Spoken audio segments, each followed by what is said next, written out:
Assalamualaikum, salam kripto. So ini adalah video yang tergempar lah. So macam tuan-tuan puan-puan tengok dekat skrin, memang market kripto tengah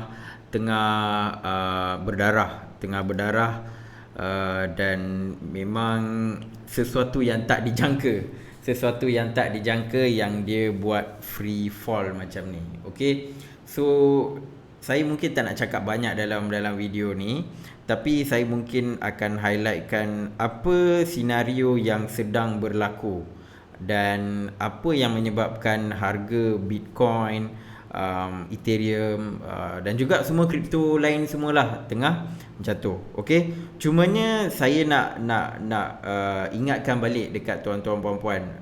I think 3 bulan yang lepas saya ada bagi tahu teknik-teknik nak take profit. So memang selalunya saya bagi tahu juga, anytime kalau tuan-tuan puan-puan rasa tengah make profit, nak ambil profit, tak ada masalah. Sebab market cryptocurrency sangat-sangat volatile. Inilah bukti dia. Hari ini antara hari yang terbuktinya bahawa market crypto sangat volatile. Okay, so link mungkin akan timbul dekat atas ni.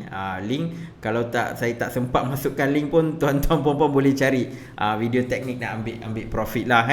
Okay, jadi kita nak tahulah apa yang sedang berlaku, macam mana market crypto ni boleh jatuh lebih daripada 40%. Actually tadi sebelum saya nak buat 30k harga Bitcoin, 30k. Sekarang dia macam tengah buat recovery, tapi still merah, still berdarah. Yang hijau ni stable coin. Stable coin yang hijau. Okay, so kalau tuan-tuan puan-puan tanya saya lah, ini hanya pandangan peribadi saya, not financial advice. Even dalam video lepas pun saya ada kata something tak kena dengan Elon Musk buat ni. Saya rasa seolah-olah ada market manipulation, dan saya masih berpegang pada pendapat bahawa this is not natural. Dan memang berlaku manipulasi market. Mungkin whales ataupun big investor nak beli dengan harga yang lebih murah. Sebab apa? Tuan-tuan puan-puan kena ingat, ini adalah harga Elon Musk beli Bitcoin. Waktu Elon Musk beli Bitcoin sekitar bulan, alamak tak ingat, bulan 2 kot. Bulan 2 ke macam tu kan. Dia beli dalam lingkungan harga ni 36k, something like that. So yelah, kita tengok market cryptocurrency. Sebab saya pun jam, ramai yang duduk message tanya apa semua kan. Itulah.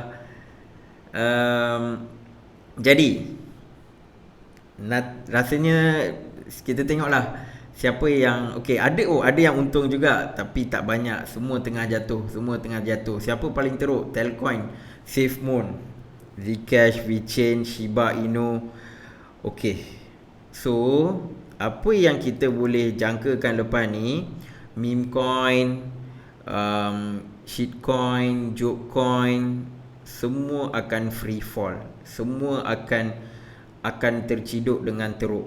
So siapa yang terbeli meme coin, shitcoin ni agak susah. Kalau fundamental kuat, boleh recover balik. Tapi kalau fundamental tu tidak begitu kuat, then memang payahlah. So Dogecoin dia pergi balik dekat 30 sen. So Dogecoin somehow dia sama, semua macam 35% macam tu, dia pun jatuh lebih kurang macam tu. Still dia agak boleh maintain, sebab still ada orang percaya dengan Elon Musk kan, sebab Elon Musk masih sokong Dogecoin dan sebagainya. Tapi Dogecoin diikutlah macam Bitcoin, Ethereum semua tengah jatuh.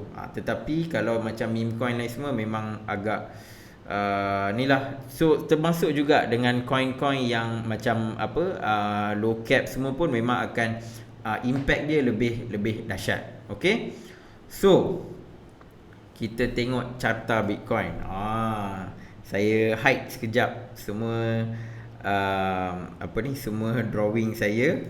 Sebab apa? Sebab saya nak tunjukkan yang ni. Ini adalah moving average. Moving average yang biru ni adalah 21 day moving average. Hijau ni adalah 50 hari. Ini carta dalam harian 50 day, 100 day, 200 day. Dia free fall ni dari 200 200 days moving average. Dia free fall sampailah sekarang ni dia tengah cuba nak recover lah. So ada lagi 10 jam untuk kita tengok apakah pengakhiran candlestick yang ni. Sebab yang ni, to be very honest, this candlestick ni tuan-tuan puan-puan nampak macam reversal nak naik tau. That particular candlestick, tapi kadang-kadang kita tak boleh buat judgement based on one candlestick kan. So macam inverted hammer ni nampak seolah-olah okay, dia boleh buat reversal naik ke atas. Tetapi perkara itu tidak berlaku. Perkara itu tidak berlaku dan dia buat free fall, kau-kau dia jatuh kan. So benda ni sebenarnya this is not natural. Kenapa saya cakap macam tu adalah okay, memang dari sudut technical analysis nampaknya dia macam nampak bearish pattern lah kan. So contoh ini on a daily moving average, dia dah lepas bawah 200 moving average, dia adalah usually bear market kan. Tetapi ada certain benda yang menyebabkan saya rasa maybe not kan. So memang saya pun sekarang ni berada dalam keadaan 50-50. Tapi lepas apa yang berlaku dalam short time ago, 1 jam yang lepas macam tu, saya rasa macam teruk betul dia punya manipulation kan. So now kalau kita tengok 21 weekly moving average, dia dah close bawah, even dah pergi sampai sini, sampai warna hijau. The last time this thing happen adalah, so kita kena pergi kepada sejarah. tahun 2019, nampak sekali dia close dekat sini 9,000, terus dia pergi sini, and then dia ambil masa berminggu-minggu untuk datang balik sikit, lepas tu dia jatuh balik. Dia jatuh, naik, dan dia jatuh ni. So candlestick yang ni sahaja, satu ni saja, menunjuk macam dia nampak mirip, hampir sama dengan ni. Cuma bezanya kita ada dalam lebih kurang 4 hari untuk tahu apa kesudahan candlestick ni. Ada 4 hari untuk kita tahu whether adakah dia akan close dekat sini ke dekat sini, ataupun dia akan buat satu ekor yang panjang, dia close somewhere kat 43 ke 42 ke kan. That is something yang saya tertunggu-tunggu. Sebab so far yang ni 2019 ni dia tak ada macam tu. Dia memang close kat bawah ni and then slowly naik. Namun pada tahun 2017 dia dekat biru ni 21 day moving average, dia dah lepas ni, and then sini ada and then minggu seterusnya dia pergi sampai hijau ni. Ni dia bentuk T ni. Then dia buat sedikit reversal, then dia jatuh. Bear market telah bermula. So dekat sini, sebab dulu lagi saya ada bagi tahu kalau dia membentuk pattern double top kan, then maksudnya bear market akan start lah. So this particular moment ni pun sama, 2019 dia buat double top, bear market pun dah bermula. Okay, and then kita tengok dekat sini. Okay, banyak pula lukisan dah muncul. Okay, kita padam kejap lukisan ni. Okay, so this one nampak sedikit berbeza. Sebab kalau tengok ni, nampak dia punya obvious, dia punya macam bentuk M. This one nampak seolah-olah this is the whole thing. Dia turun. Dia nampak tak? Dia akan turun macam ni. And then maybe dia akan buat satu kenaikan before dia turun balik pun boleh jadi. Boleh jadi. Sebab pattern M dekat sini tak begitu kuat. Sebab kalau macam ni double top ni, ini dah top yang top kedua ni lebih tinggi. So boleh jadi juga dia macam ni, macam ni. Tapi M dia nampak macam terlampau singkat dia jatuh. Terlampau singkat. Dia terus jatuh. So that's why dekat sini pun double top dia pun tak berapa jelas, tak berapa signifikan. Macam ni pun nampak signifikan dia. 2017 pun lagilah nampak ada space lagi. Ini so fast dia punya ni. Okay. Dan lagi satu juga saya nak tunjuk. Ini saya banyak cerita based on moving average lah, based on moving average. Sebab kalau saya buka drawing nanti memang confused. Sebab saya nak tunjuk dalam bigger picture. Jadi ni dah close close bawah. Ni 200 moving average yang warna merah ni. Jadi sebelum ni last dia sentuh dekat merah ni adalah September. Actually September dia tak sentuh tuan-tuan puan-puan. Dia hanya hampir pergi. Dia buat jatuh free fall juga. 10% je jatuh sampai kuning ni, tak sempat pergi merah, dia recover balik. Okay. Dan dia tengah loading. Okay. And then bila last dia pergi, ini semua memang dia jatuh lah. So kalau kita tengok last yang dia ni adalah lagi satu pada tahun 2019 pun dia jatuh. Untuk dari top sampailah dia pergi dekat yang 200 moving average, lama masa dia. Dari bulan Jun sampailah September 2019 dia baru dia pergi dekat sini. Ada 3 bulan. This is natural. Dia ambil masa 3 bulan pergi dekat sini. This is natural. Lagi satu, kita tengok dekat sini. Okay, kita tengok yang bull run yang sebelum ni pula. Kita tengok tahun 2018. Okay, 2018 dia buat double top kan. Tapi waktu dia buat double top tu, still dekat still within 21 week moving average. Tetapi bila dia turun, bila dia sentuh, dia close bawah yang merah ni kan. Kalau kita ambil lah Disember 2017 sampai Februari, dalam 3 bulan lah. Dalam 3 bulan atau 2 bulan lebih kan. Then let's say lah, kalau kita ambil the last yang dia duduk kat top ni, Januari sampai Februari. Januari sampai Februari, dia pun jatuh. Yang kita tengah tengok sekarang ni,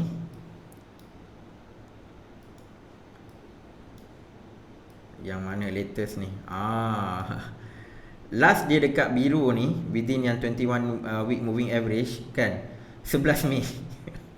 Waktu bila ni? Sebelum raya tu kan. Dia jatuh. 11 Mei, sekarang berapa ni? 20 Mei, 19 Mei, 11, 19 Mei. Seminggu tuan-tuan dan puan. Dalam masa seminggu dia buat kejatuhan yang dahsyat.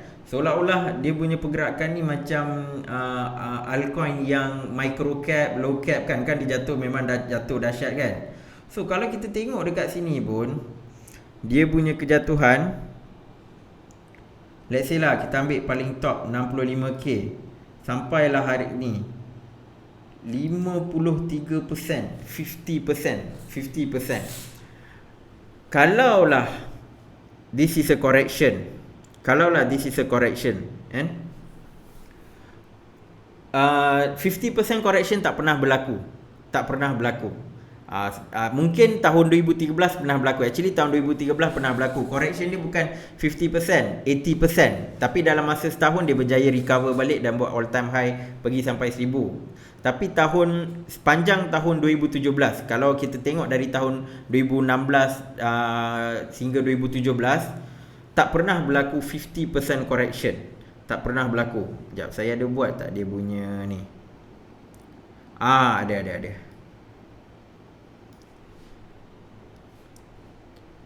Oh, sorry. Okay. Ni dia. So what we can see here, correction, Mei 2017, bukan Mei, sorry. Ni somewhere Jun 2017 pernah berlaku correction. So dari sini dia turun sampai sini. Maksudnya dari 3000 dia turun sampai 1900 macam tu lah, kan. Correction dia dalam 39%. Okay lah, 40%. Next adalah pada bulan September sampai 1 September sampai 14 September dia pernah berlaku another correction which is about 40% juga, kan. So tahun 2017 dia ada banyak, dia 2 kali lah dia pergi sini correction 30%, paling tinggi pun 40% lah ni, kan. But this time around kita sejak September 2020 kita tak pernah mengalami correction, tuan-tuan puan-puan. Correction yang besar lah. Correction setakat 10%, 20% tu memang selalu. This time around kalau ambil daripada dia punya all time high, kan, sampai sekarang ni yang baru sejam yang lepas ni 53%. Saya letak merah ni untuk menunjukkan bahawa kalaulah dia close dekat sini, kemungkinan bear market dah bermula. Saya letak 30,000 menandakan bear market telah bermula. Even saya tengok dari sudut teknikal, kan, dia lebih favor kepada bear market actually. Tetapi ada something yang saya nak tunjukkan juga dekat tuan-tuan puan-puan. Dia ada argument, sebab tu sekarang saya kata tajuk ni Bitcoin dalam keadaan kritikal. Kritikal dia antara dua, bearish ataupun bullish. Dua-dua 50%. So saya tak boleh nak pinpoint kata okay, the bear market has begun, bull market has ended. Tak boleh jadi ini adalah satu correction sebelum dia naik ke atas. So benda ni tak pernah berlaku sejak 2017 dan dah lama dah tak pernah nampak lagi correction 50%. Dulu pernah 2013, tapi waktu tu Bitcoin hanyalah retail investor, tak ada big institution. Sekarang ada big institution, dia buat 50%. Okay, so 53% dia jatuh. Okay, lupa saya nak cerita juga. Satu lagi indikator yang saya letak, ini sejak Elon Musk merajuk, saya pergi letak benda ni. Elon Musk beli Bitcoin pada 8 Februari, dia beli sekitar harga ni lah 38 ke 35. 38 ke 35. Ini adalah harga Elon Musk beli, anggaran. And then Elon Musk jual 10% dia punya Bitcoin pada 28 April lah. Dia keluar statement pada 28 April lah. Waktu tu harga dia dalam 56 ke 52. Jadi antara reasoning yang saya bagi tahu diri saya adalah, kalau Elon Musk beli pada harga 35 ke 38k, adakah Elon Musk nak mengalami kerugian? Macam tadi dia jatuh lagi bawah daripada 35k, dia pergi sampai 30k. Saya rasa adakah this is something yang Elon Musk nak hadap, kan? Sebab dia koyak sebab ramai yang attack dia, kan. Kenapa kau cakap Bitcoin macam ni macam tu. Dan Elon Musk pun dia pun fight lah, dia pun condemn Bitcoin dan sebagainya. Tetapi adakah dia sanggup condemn sampai dia mengalami kerugian? Sebab dia invest banyak juga, kan. So saya letak unjuran maybe Elon Musk tak nak benda ni pergi bawah ni. Tetapi kalaulah contoh Elon Musk rasa fed up sangat dengan komuniti kripto, kan, boleh jadi dia jual. Boleh jadi dia jual Bitcoin. Tetapi ini hanyalah saya punya andaian saja. Saya rasa Elon tak akan jual Bitcoin dia. Cuma yalah, dia merajuk apa semua tu, kan. So itu saya punya pandangan lah,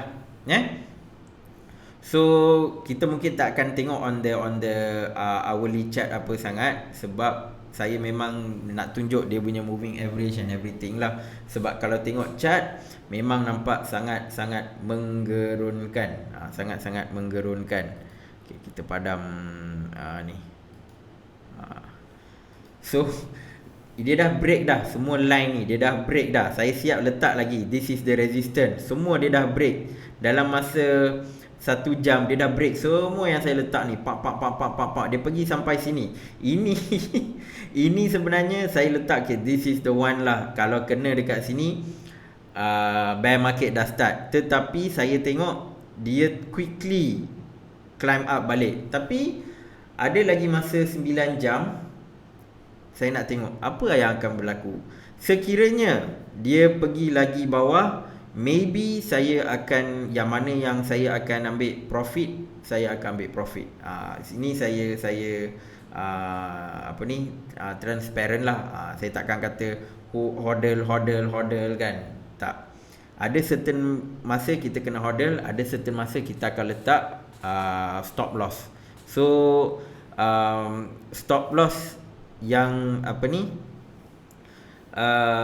saya akan letak is actually somewhere below 30k lah. Ini adalah limit dia.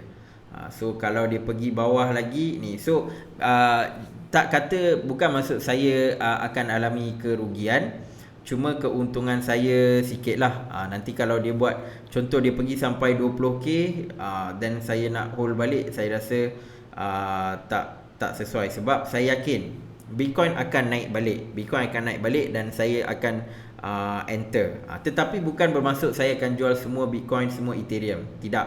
Hanya certain percentage yang mana saya ada buat pembelian sampai dekat 20k something macam tu lah. Those are the thing yang mungkin saya akan jual. Yang mana yang saya target untuk hodl long term, itu saya takkan jual. For BTC and Ethereum lah. Dan untuk altcoin yang mana yang ni saya dah banyak close position actually. Saya dah banyak close position di mana saya letak stop loss lah. Ada yang saya letak stop loss, ada yang saya ambil stop loss tu, ada yang saya untung, ada yang saya rugi juga. Ada untung, ada rugi. Dia tak semestinya everything akan untung. Okay. So itu on the Bitcoin. Saya tak tahu, banyak sebenarnya nak cakap tapi tak ni. Ethereum pula dahsyat. Ethereum dia memang main-main dekat line ni. Then saya ingatkan okay, dia maybe sampai dekat sini and then naik lah. Tetapi Ethereum pun dahsyat dia punya free fall. Dia pergi sampai 1800, sekarang dia dah recover balik dekat 2400 something. Okay. So Ethereum dia ikut Bitcoin lah. Tak ada apa yang saya nak cakap. Okay. Sekarang ni saya nak bagi tahu this is a critical moment. Tak ada orang yang sekarang boleh bagi tahu for sure bear market dah start, ataupun kita masih dalam bull market.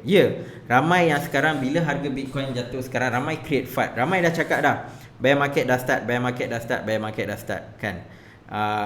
Sentiment sekarang ni adalah bear market dah start. Tetapi bagi saya, ini hanya pandangan peribadi saya. Ada certain perkara yang bagi saya belum menunjukkan bear market dah start. Tadi saya cover technical. Bab technical analysis, bab technical pergerakan chart dan sebagainya, memang nampak bear market dah start. Okay. Most of the indicator dekat chart dia tunjuk bear market dah start lah.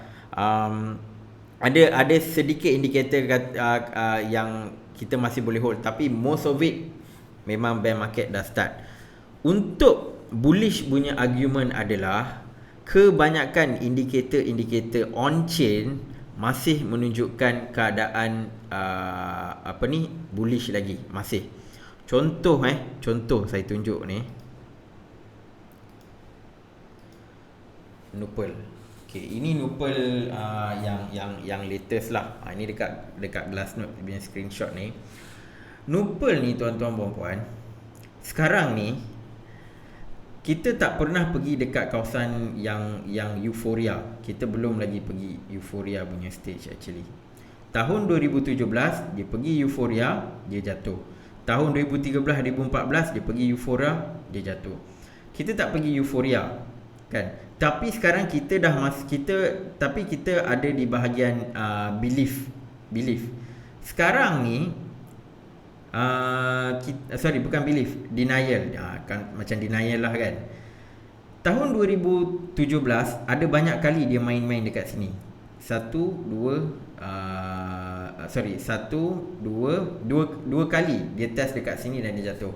So sekarang ni dia dah jatuh dekat sini, kan? Dia mungkin akan naik balik. So then Bitcoin boleh recover lah. So Nupal ni is very very important juga indicator sekarang ni. Very very indicator, kan? Before this, kalau dia jatuh, contoh kalau ambil 2013, dia pergi atas, dia jatuh, tapi dia recover balik dengan cepat. And then lepas tu dia jatuh memang bearish punya phases lah, kan? So the next adalah kita akan masuk dekat phases anxiety. Sekarang ni belief denial. Sekarang ni before this, since previous month kita memang dekat sini, kan?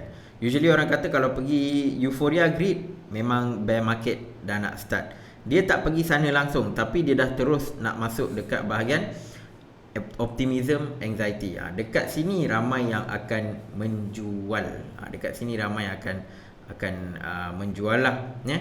So dari sudut Nupal, nampaknya dia belum pergi dekat biru, tapi dia dah masuk dah dekat bahagian kuning. Mungkin dia hanya pergi sekejap and then dia boleh naik balik lah. Tetapi all this while sekali dia dah masuk kuning ni, payah dia nak masuk balik dekat hijau. Dia akan ambil masa lah. Dia akan ambil masa. Contoh Vanilla pun ke 2012 kan, dia turun and then 2013 baru dia naik balik. And then ini pun sama juga. Dia turun sampai sini, tapi dia mampu naik balik dalam 1 tahun. So this particular scenario pun mungkin ada kemungkinan. Ni tahun 2019. Dia pergi sekejap. Ini mini bull run. Mini bull run, tapi dia turun sampai sini. Tahun 2020 dia turun sampai sini sebab bulan Mac. Sebab COVID apa semua kan. Then dia berjaya naik balik lah. Okay. So itu on the Nupal punya chart. Lagi satu yang saya nak tunjuk, ini yang saya jumpa dekat Twitter. Ni yang dilution proof ni. So ni tuan-tuan puan-puan boleh baca, boleh tengok sendirilah dilution proof ni. Ni memang antara yang power on chain analysis dia. So dia kata okay, are you still bullish? So dia kata all coin moving on chain at pre-bull run levels. Okay, so still okay lagi lah. Short term holder ni tengah menjual. Dia beritahu short term holder tengah menjual. Long term holder ni masih mengumpul Bitcoin. Siapa yang pegang long term, ni masih memegang Bitcoin. Okay. Dan miners mereka tidak menjual Bitcoin dengan banyak. Contoh bulan 2 hari tu yang ada F2 pool apa saya pernah cover, banyak miners sedang menjual waktu yang sebelum Chinese New Year. Tetapi miners tidak menjual diorang punya Bitcoin. So kalau sekarang kita nak kata golongan miners tengah menjual Bitcoin semua tu, tidak berlaku. Miners tak menjual Bitcoin diorang. So this is where sangat-sangat tricky. Siapa yang sekarang tengah jual Bitcoin ni? Selalunya orang akan tengok ni mesti miners yang jual apa semua kan. So that is another question yang orang duk tanya. Dan kalau tengok tweet bawah ni, dia kata one thing still bothers me is funding rate is still positive, which means there is an incentive to push the price further down. 7 jam lepas dia cakap. Maksudnya dia punya argument dia adalah dari sudut on-chain analysis semua, still bull run, still bullish, tetapi dekat funding rate, dekat futures market dan sebagainya, akan ada insentif untuk push the price down lagi. So dia kata at the current state of market, it could take weeks or months to build a new base, but the larger on-chain structure looks good. So dari sudut on-chain analysis, keadaan masih lagi bullish. Namun this is the part lah. So apa yang saya nak tunjukkan, to highlight based on apa yang dia cakap, adalah dekat sini. Ini is very kita panggil something yang pelik. Contoh inflow ni maksudnya jumlah Bitcoin yang masuk ke dalam exchange. Yang masuk dalam exchange ni sebenarnya masih tak begitu ketara, tak begitu teruk. Macam bulan Januari kan, banyak Bitcoin yang masuk ni sebab apa? Sebab miners duduk dump diorang punya Bitcoin. Jadi dia pun mengalami penurunan kan. Sekarang ni benda tu tak berlaku. That's why saya kata miners tidak menjual Bitcoin mereka secara besar-besaran. Maksudnya dekat exchange demand untuk Bitcoin tu lagi tinggi, lagi tinggi sebab supply dia memang rendah. Tetapi tuan-tuan puan-puan kena tengok dekat sini. This is where yang tak begitu inilah. Sekejap, mungkin muka saya cover kot. Sekejap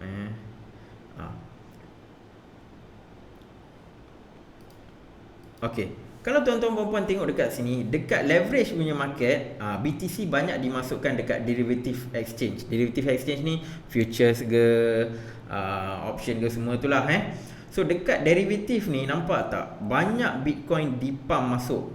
Banyak Bitcoin dimasukkan dekat sini.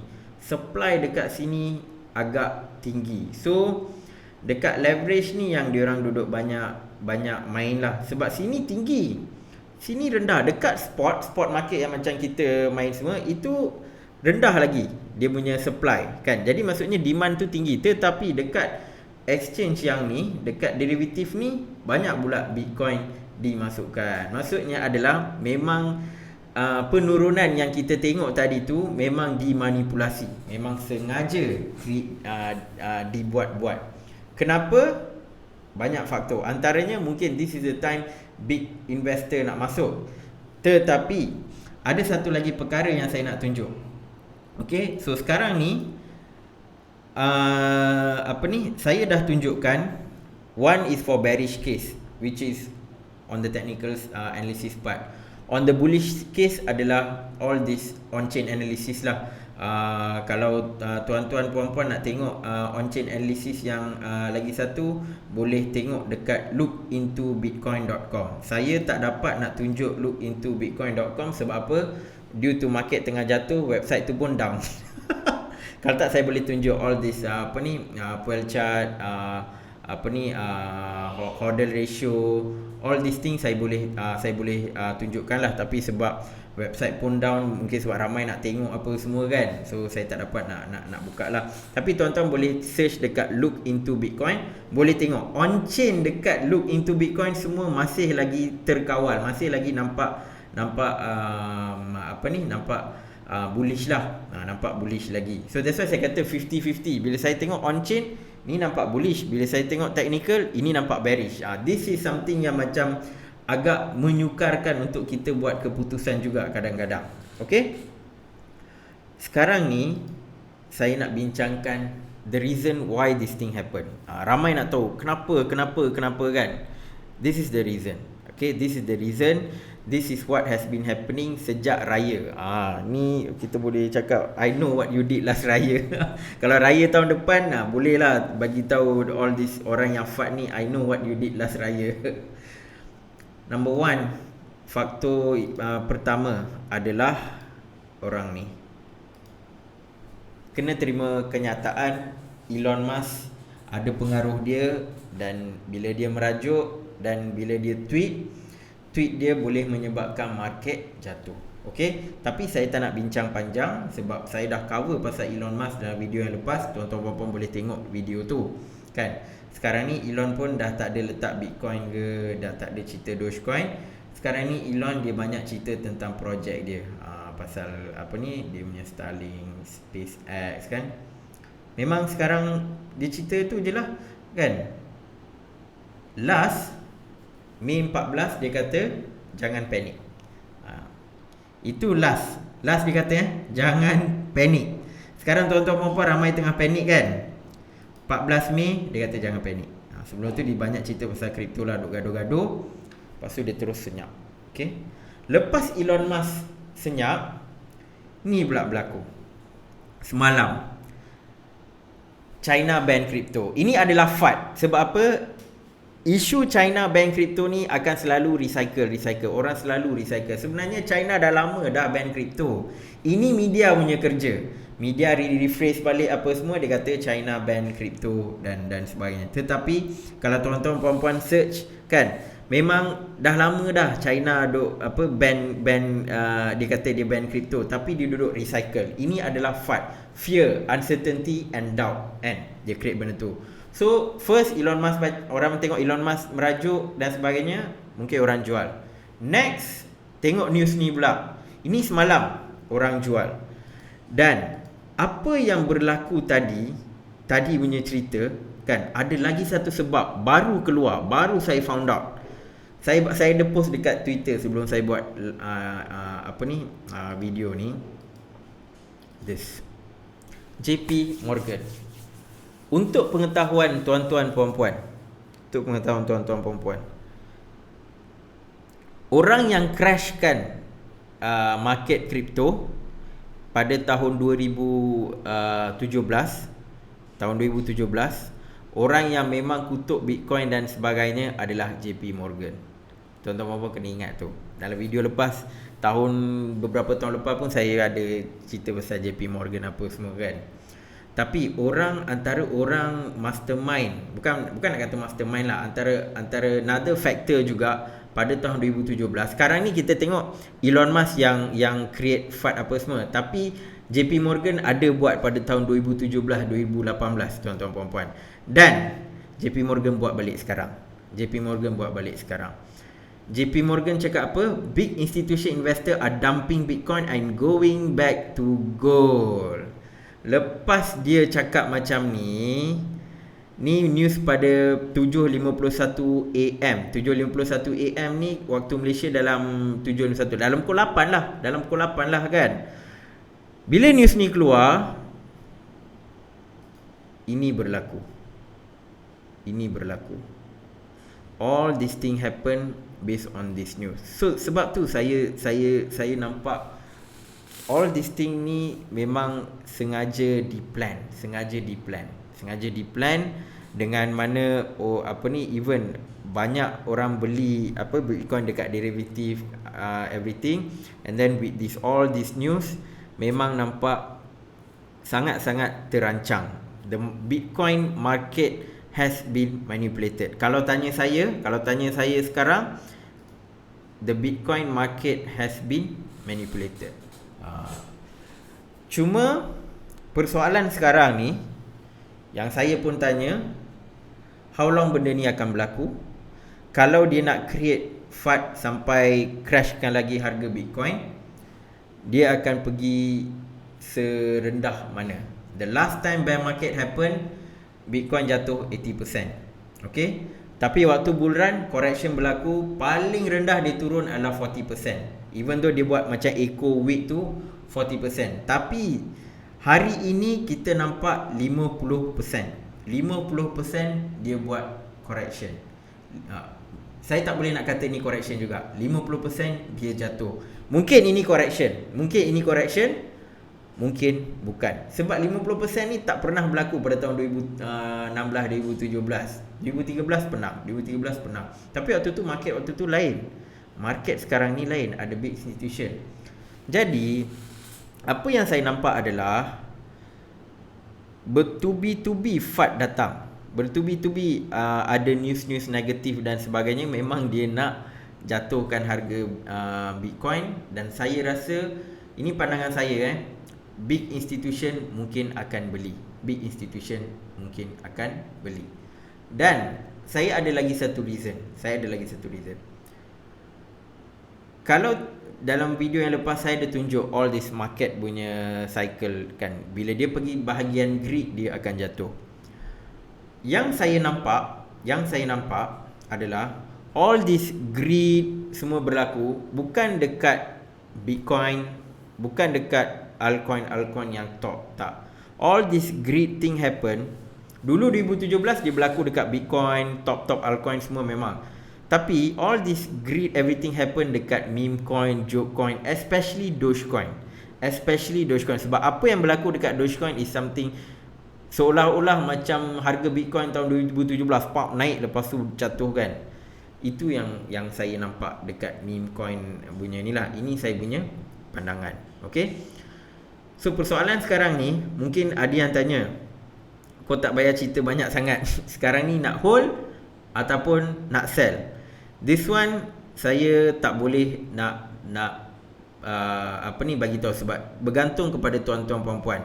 Tuan-tuan puan-puan kena buat decision. Saya hanya bagi tahu senario. Saya hanya boleh cerita senario, tapi keputusan tuan-tuan puan-puan kena ambil. Tadi pun waktu saya buat analisis pun saya ada bagi tahu apa yang saya akan buat, dekat mana saya akan jual dan sebagainya. Okey?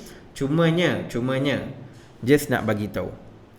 For Bitcoin, Ethereum fundamental dia kuat. Saya rasa dia jatuh 35k. Saya rasa dia akan naik balik.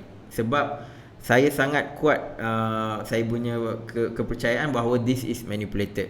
So Bitcoin dengan Ethereum still ada room to go, and Ethereum jangan lupa Ethereum akan buat ETH 2.0. So kalau dia buat ETH 2.0, dia tukar dia punya proof of work kepada proof of stake and everything. Dia buat token burning, reduce supply everything, Ethereum boleh naik lagi. Okay, so this is the scenario lah. Long term, bagi saya long term, InsyaAllah Bitcoin boleh pergi 70k, 100k boleh pergi. Ethereum pun can go 5, 10k boleh pergi. But for now saya nampak this is something saya pun tak jangka akan ada yelah, siapa sangka Elon Musk tiba-tiba nak tweet all this thing kan. Cumanya macam saya bagi tahu lah, tahun 2020 Brandon Quittem pernah bagi tahu energy FUD will be the biggest FUD for 2021. Sekarang ni antara benda tu terbukti lah. Siapa tengok video yang lepas, saya ada tunjuk apa yang Brandon Quittem cakap kan. So sekarang ni adalah waktu FUD. Ramai yang akan cakap bear market dah start, Bitcoin tu, Bitcoin ni kan. So FUD ni dah lama dah. Even Malaysia pun ada buat juga artikel semua kan. Tapi waktu tu harga Bitcoin dekat 60k, 50k something. Tapi bila FUD yang dicipta oleh JP Morgan, oleh China, bukan China yang create lah, media yang petik China, Elon Musk, tiga-tiga ni gabung, inilah dia punya hasil. So siapa yang nak hold and you still let's say making profit, boleh je. Nak hold pun boleh, atau nak ambil profit pun tak ada masalah, sebab you can always masuk balik lah. That is my opinion kan. Sebab 3 bulan lepas pun saya ada buat video on profit taking. So siapa yang ambil profit secara berkala, alhamdulillah lah. So you don't feel so much anxiety dan stress. Siapa yang invest kan, satu invest tak ambil profit langsung, maybe you akan rasa sedih dan sebagainya kan. And lagi satu adalah orang yang invest dalam duit yang dia tak boleh nak hilang. That's why saya selalu kata, invest in money that you can lose. Sebab kalau let's say market crash macam ni kan, you tengok pun you tak risau sangat. Tapi kalau contoh ada yang jual motor ke, beli guna duit tu untuk kripto ke atau apa-apa, something like that, then memang you akan rasa secara psikologi akan terganggu lah. That's the thing. Always invest in money yang you can lose. Di mana bila kita invest dalam duit tu, kita rasa okay, duit ni memang dah hilang lah. Nanti lepas setahun 2 tahun ni duit ni dah datang balik. Something like that. Invest in a way that your lifestyle tak terganggu. Invest in a way that your lifestyle tak terganggu. Kalau letak duit yang banyak, your lifestyle mungkin akan terganggu. Sebab alamak banyak dah letak dekat sini dan sebagainya kan. So that's the thing lah. Invest in the money that you can lose. So rasanya ni je. Saya pun tak tak ada apa nak cerita lagi dah. Sebab apa pun sekarang saya akan ambil pendekatan wait and see. Sebab very hard to buat any decision right now. Kalau nak buat decision pun boleh, tapi benda ni macam 50-50 lah. 50-50, that's the fact. 50-50. Sebab dia buat correction pun 50% kan. So that's the fact. So apa yang saya boleh tengok adalah kena tengok hari ni dia closing dekat harga berapa, dan minggu ni ada lagi 3 hari dia closing dekat harga berapa. Dekat sana based on that maybe kita boleh tengok any changes. Kalau on chain analysis pun ada apa-apa perubahan, InsyaAllah saya akan cover dalam next video lah. Okay, so hopefully everyone kuatkan semangat.